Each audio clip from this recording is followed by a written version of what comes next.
You have an extra $1,000 sitting in your bank account right now. You are staring at two buttons. One button says, transfer to student loan, and the other button says, buy S&P 500.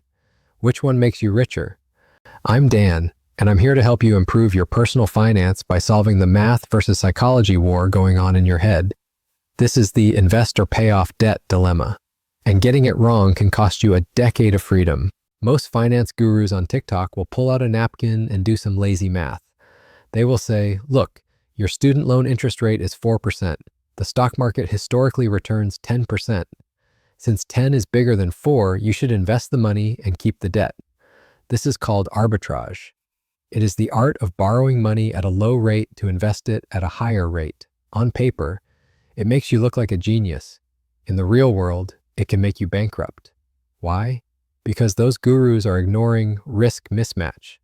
I want you to visualize a casino. You walk in with your monthly loan payment in your hand. You walk up to the roulette table. You put that money on red. If the ball lands on red, you double your money. You pay your loan and you keep the profit. You are a genius. But if the ball lands on black, you lose the cash. But here's the kicker. You still owe the loan payment. The stock market is a casino with better odds, but it is still a casino. It is volatile. It goes up and down. Your debt, however, is not a casino. It is a contract. It does not care if the market crashes. It does not care if you lose your job. It demands to be fed. When you choose to invest instead of paying off debt, you are betting a maybe against a must. You are betting that the market might go up against a bank that must get paid. So, how do you decide? You need a rule that accounts for both the math and the risk. We call this the F2 rule, the formula versus the feeling. But before we get to the feeling, we have to look at the numbers because there is a specific interest rate, I call it the 6% kill zone, where the decision is no longer a choice, it's an emergency. Let's look at the formula first. To understand this, we need to completely reframe how you view debt repayment. Most people see paying off a loan as spending money. You send $5,000 to Fed loan servicing. The money leaves your bank account, and you feel poorer. The number in your app goes down, but that is an optical illusion. Paying off debt is actually a form of investing. I call it the reverse investment.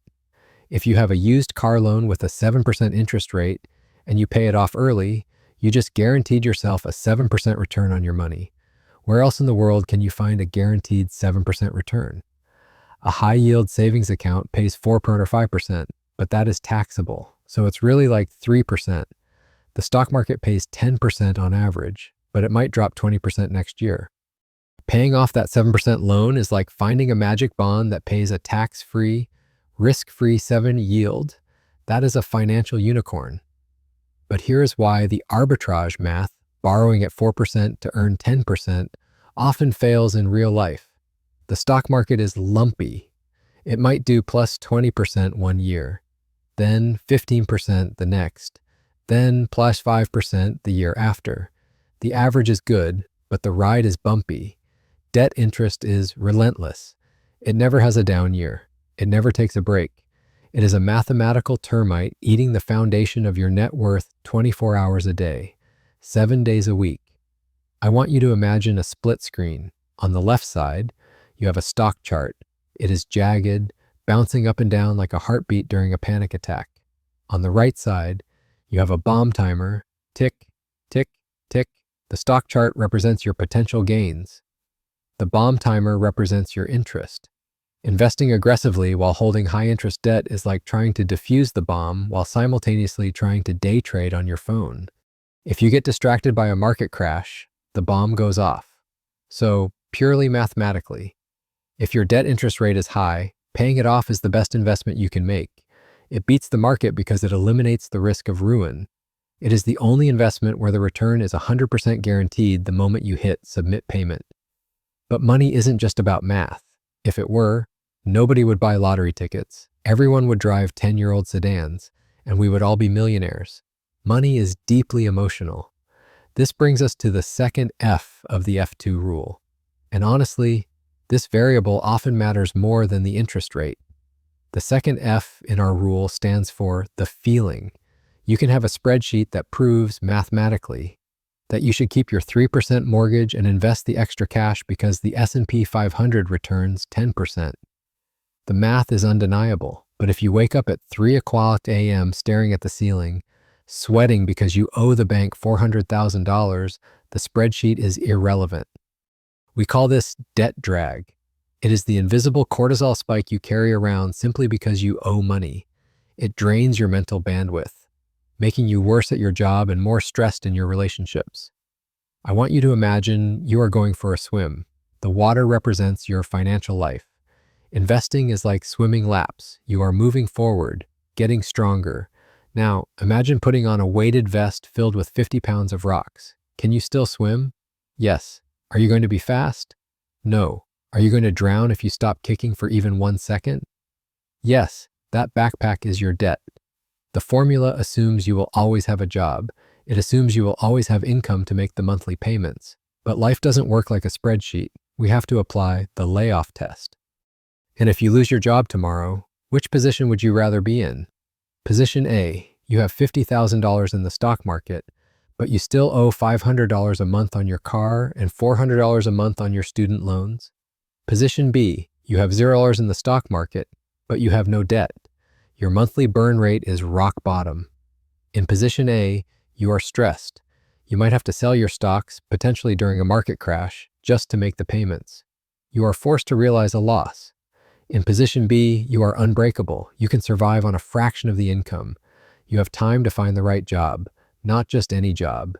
This feeling factor is why some people choose to pay off low-interest debt even when it's mathematically wrong. They aren't buying a return on investment. They are buying sleep. They are buying the ability to tell their boss, "I quit," without ruining their life. However, we can't just operate on feelings alone, or we'd never invest anything. We need a hard boundary. We need to know exactly when the math overrides the feeling and screams at you to stop investing. This brings us back to the 6% kill zone. We need a traffic light system for your debt. I want you to mentally grab your loan statements right now. Look at the column that says APR, or interest rate. We are going to sort every single debt you own into 3 zones. Zone 1, the red light, the kill zone. This is any debt with an interest rate above 6% or 7%. This includes almost all credit cards, which can be 25%, personal loans, used car loans, and some private student loans. If you have debt in this zone, the house is on fire. Do not invest. Do not pass. Go. Every extra dollar you have should go to killing this debt. Why? Because the S&P 500 cannot reliably beat 7% after taxes and inflation every single year.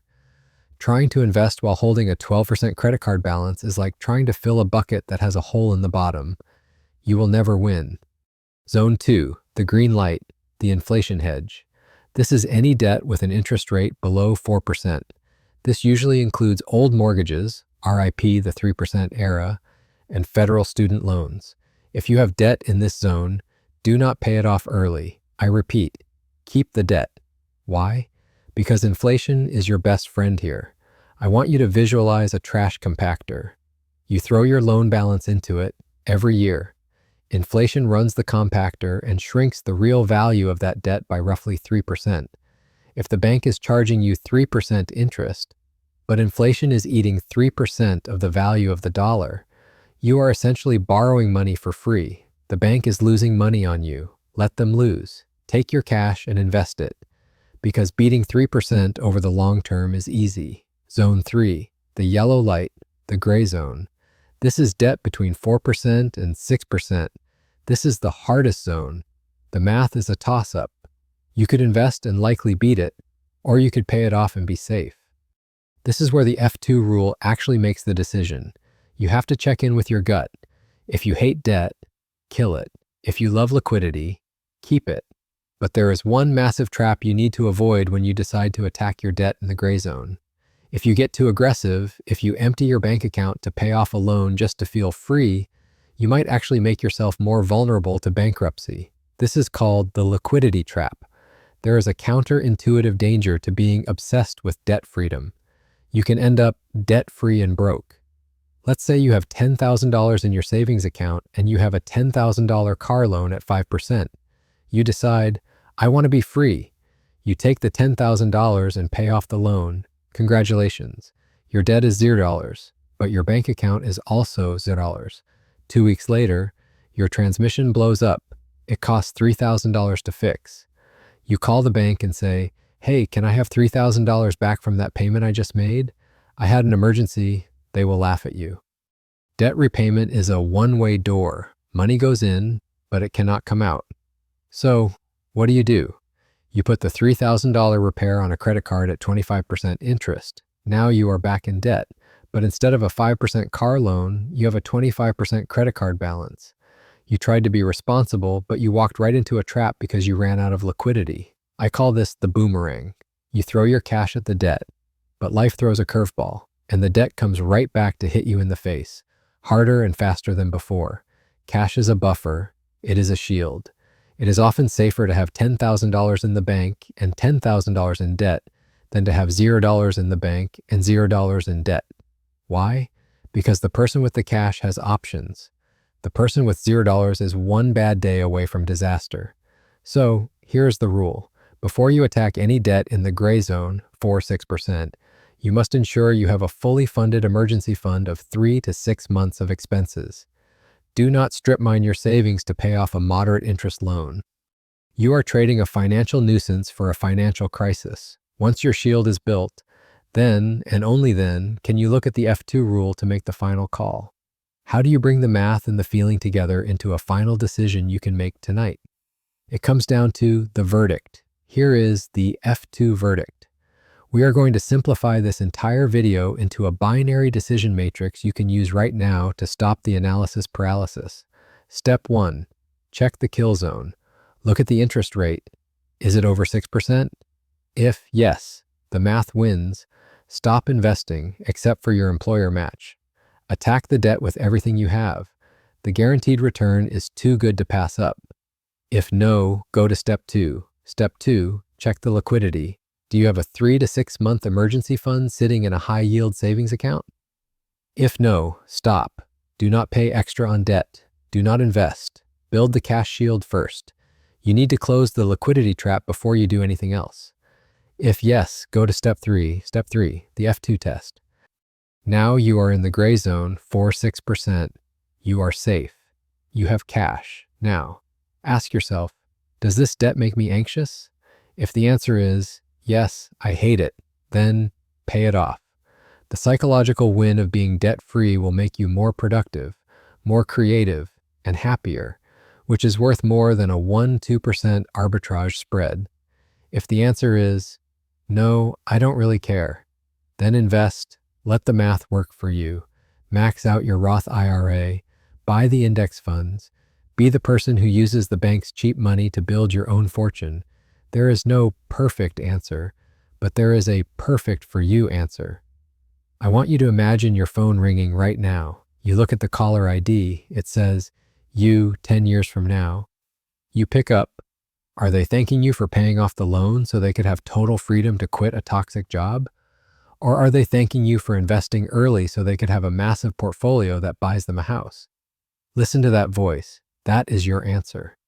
Optimize for life options, not just net worth. Sometimes the best return isn't a percentage on a spreadsheet, it's the peace of mind knowing you own your life. If this video helped you solve the dilemma, smash the like button. It helps us fight the bad math on the internet. Subscribe if you want to master the psychology of money, not just the numbers. And in the comments, tell me your verdict, pay or invest. I want to know which button you are pressing.